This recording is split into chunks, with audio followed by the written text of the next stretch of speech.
Actor Hugh Jackman மற்றும் Ryan ரெனால்ட்ஸோட ஆக்டிங்ல வெளிவந்த இந்த டெட்பூல் அண்ட் வூல்வரின் படத்தை ஷான் லெவின்றவர் தான் டைரக்ஷன் பண்ணிருக்காரு.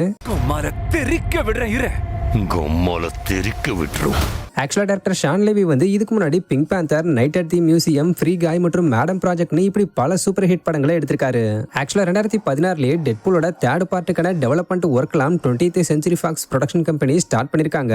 பட் 2019 டிஸ்னி வந்து 20th செஞ்சுரி ஃபாக்ஸ் ப்ரொடக்ஷன் கம்பெனியை வாங்கினதை தொடர்ந்து எக்ஸ்மேன் ஃபிலிம் சீரிஸ் மற்றும் கேரக்டர் எல்லாம் மார்வல் பக்கம் வந்துருச்சு.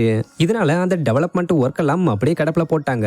அதுக்கப்புறம் டெட்பூலை எம்சியூல சேர்த்துருவோம்னு சொல்லி புது ஸ்டோரியை டெட்பூல் 3க்காக உருவாக்கப்பட்டு படமா இருக்கக்கூடிய தான் டெட்பூல் அண்ட் வூல்வரியன். ரொம்ப வருஷம் கழிச்சு ஹியூ ஜாக்மன் தனக்கே உரித்தான வூல்வரியன் கேரக்டர்ல ரிட்டர்ன் ஆகிறாருன்னு தெரிஞ்ச உடனே பயங்கர எதிர்பார்ப்பை கூட்டிச்சு.